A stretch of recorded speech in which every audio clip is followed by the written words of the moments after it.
नमस्कार दोस्तों, आज मैं आपको सुनाने जा रही हूँ एक ऐसी कहानी जो एक अनजाने खत से शुरू होती है लेकिन जिंदगी की सबसे बड़ी सच्चाई तक पहुँचती है।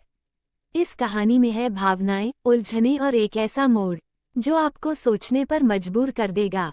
तो चलिए शुरू करते हैं। एक अजनबी का खत। जिस दिन रवि का इंटरव्यू था उस दिन बारिश कुछ ज्यादा ही जिद्दी हो गई थी। छाते की 3 सलाइयां पहले ही टूट चुकी थीं और अब बची खुची 2 सलाइयों से पानी को रोकने की कोशिश में रवि का चेहरा भीग गया था। वो ऑफिस की बिल्डिंग के बाहर खड़ा था लेकिन अंदर जाने की हिम्मत नहीं जुटा पा रहा था। सूट तो उसने पुराने प्रेस करवाए हुए कपड़ों में पहन लिया था, लेकिन जूतों में घुसता पानी और कांपते हुए हाथ शायद उसे असफल घोषित करने के लिए काफी थे। वो पलटा और जाने ही वाला था कि एक आवाज आई, कहीं जा रहे हो या कुछ छोड़ आए हो। रवि ने पीछे मुड़कर देखा। एक बुजुर्ग व्यक्ति जिनकी उम्र 60 के करीब रही होगी, नीली रेनकोट में छिपे हुए चेहरे के साथ मुस्कुरा रहे थे। रवि कुछ नहीं बोला, बस सिर झुका लिया। अंदर जाओ, भीगा हुआ आत्मविश्वास सूखे डर से अच्छा होता है। रवि के कदम छिटके। ये शब्द शायद साधारण नहीं थे। वह धीरे धीरे ऑफिस में दाखिल हुआ। इंटरव्यू खराब नहीं गया था, पर उसे नौकरी नहीं मिली। वजह वही अनुभव नहीं था। रवि 3 साल से छोटे मोटे काम करके घर चला रहा था, पर अब पिता की बीमारी और बहन की पढ़ाई का बोझ हर रोज उसे कुचल रहा था। अगले दिन रवि को पोस्ट ऑफिस से एक लिफाफा मिला। उस पर न तो भेजने वाले का नाम था, न पता। लिफाफा खोला तो अंदर एक चिट्ठी थी। लिखा था, जब दुनिया तुम्हें पहचानने से इनकार कर दे तब तुम खुद को पहचानना सीखो। तुम्हारे शब्दों में शक्ति है, लिखो और खुद को रचो। एक अजनबी। रवि को ये मजाक लगा। उसने चिट्ठी फाड़ दी, पर अगले हफ्ते एक और चिट्ठी आई। इस बार उसमें एक कविता थी और नीचे वही नाम, एक अजनबी। रवि हर बार सोचता कि ये कौन है, लेकिन फिर कुछ दिनों में उसे उस अजनबी की आदत हो गई। वो चिट्ठियां उसके सबसे बुरे दिनों में आती, जब घर में खाने के पैसे नहीं होते, जब पिता की हालत आईसीयू में होती, जब बहन कहती भैया कॉलेज छोड़ देती हूँ, तब रवि को उस चिट्ठी का इंतजार होता। कभी उसमें एक कहानी होती, कभी कोई कविता, लेकिन हर बार शब्द ऐसे होते जो जैसे उसके अंदर की हिम्मत को खुरच खुरच कर बाहर निकालते।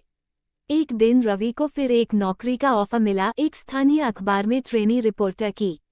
तनख्वाह कम थी, लेकिन काम वही था जिसे वो करना चाहता था, लिखना।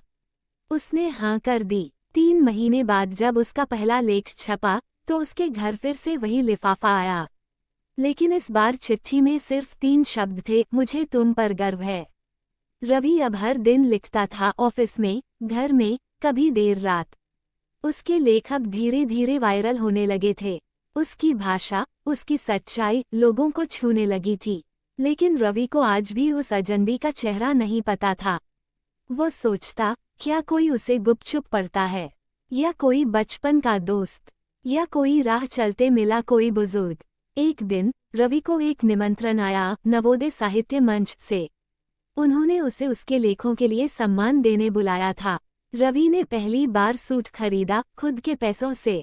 पिता अब ठीक थे, बहन कॉलेज में टॉप कर रही थी।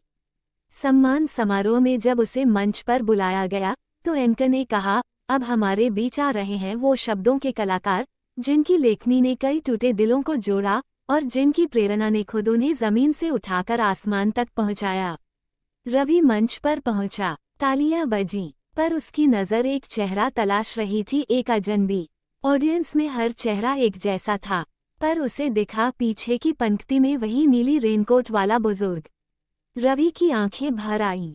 कार्यक्रम के बाद रवि भीड़ को चीरता हुआ उनके पास पहुंचा, पर तब तक वो जा चुके थे।